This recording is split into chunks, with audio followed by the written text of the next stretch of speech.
মুসলমানের টাকা দিয়ে মন্দির, তো মন্দির হতেই পারে না। ওটা প্রসাদ না, ওটা মমতা ব্যানার্জি একটা ভোটের রাজনীতি উনি করতে যাচ্ছে। দীঘা জগন্নাথ মন্দিরের প্রসাদ বাংলার সব বাড়িতে পৌঁছে দেওয়ার আশ্বাস দিয়েছিলেন মুখ্যমন্ত্রী মমতা বন্দ্যোপাধ্যায়। সেই মতো জেলায় জেলায় শুরু হয়েছে মহাপ্রসাদ বিতরণের কাজ। 27শে জুন রথযাত্রার আগে প্রসাদ বিতরণের কাজ শেষ করা হবে। শনিবার সকাল থেকে জেলায় জেলায় রেশন দোকানে প্রসাদ বিতরণের কাজ শুরু হয়ে গিয়েছে। সাধারণ মানুষ লাইনে দাঁড়িয়ে প্রসাদ নিচ্ছেন। জগন্নাথ ধাম দীঘা লেখা প্যাকেটে প্রসাদ বিতরণ করা হচ্ছে। প্যাকেটের ভেতরে রয়েছে একটি করে প্যাঁড়া ও গজা, সঙ্গে দীঘা জগন্নাথ মন্দিরের একটি ছবি। রেশন দোকানের মাধ্যমে বাংলার প্রতিটি ঘরে ঘরে পৌঁছে যাচ্ছে জগন্নাথ দেবের মহাপ্রসাদ। রেশন দোকানের নামে লিস্ট করে মানুষের হাতে তুলে দেওয়া হচ্ছে দীঘা জগন্নাথ মন্দিরের প্রসাদ। ইতিমধ্যে জগন্নাথ দেবের প্রসাদ তৈরি এবং বিতরণ নিয়ে বিরোধীরা সুর চড়িয়েছেন। তাদের দাবি, মন্দিরের প্রসাদ না বানিয়ে বিভিন্ন এলাকায় মিষ্টির দোকান থেকে বানানো প্যাঁড়া ও গজা কিভাবে সাধারণ মানুষের হাতে প্রসাদ হিসেবে তুলে দিচ্ছে রাজ্য সরকার। এই নিয়ে ব্যারাকপুরের প্রাক্তন সাংসদ অর্জুন সিং বলেন, ওটা প্রসাদ না, মমতা ব্যানার্জির ভোটের রাজনীতি। দেখুন, আমাদের দুর্ভাগ্য কি হিন্দু ধর্মের বিরুদ্ধে যে কোনো কথা বলতে পারে, যে কোনো লোক তাকে অপমান করতে পারে, কিন্তু হিন্দুরা মুখ চুপ করে বসে থাকে।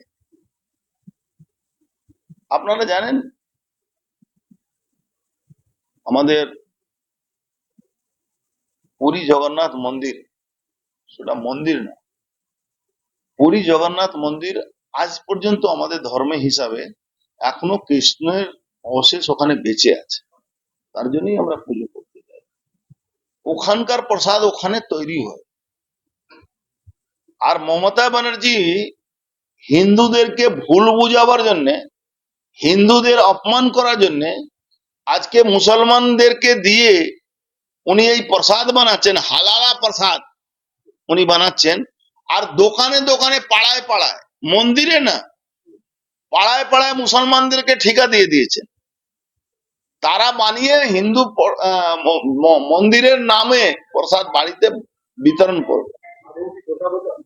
ওটা প্রসাদ না, ওটা মমতা ব্যানার্জি একটা ভোটের রাজনীতি উনি করতে যাচ্ছে। জগন্নাথ মন্দিরে নাট করতে গেলে, কেন উনাকে জগন্নাথ মন্দিরে ঢুকতে দেওয়া হয়নি, কেন উনি হিন্দু নয়। তার জন্যে উনি পশ্চিমবাংলা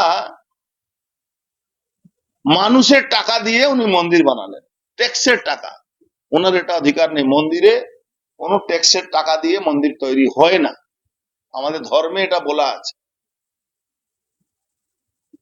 মন্দিরের আয় সরকারের কাছে যায়, আমাদের সরকার থেকে মন্দিরে কোনো জিনিস আসে না।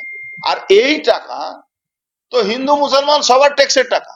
যত মুসলমানরা এমনি ট্যাক্স খুব কমই দেয়, যারাই দিয়েছে, তাহলে ওই টাকা দিয়ে ওই মন্দির, মুসলমানের টাকা দিয়ে মন্দির, তো মন্দির হতেই পারে না আমাদের ধর্ম অনুসারে। ওটা তো কালচারাল সেন্টার এমনিও আছে, কিন্তু উনি হিন্দুদের দেখছেন কি এখন হিন্দুরা তার পাশে নেই, তার জন্য উনি এইসব করে বেড়াচ্ছেন। এটা চমক ফমক নেই, ওই মিষ্টি কেউ খাবে না।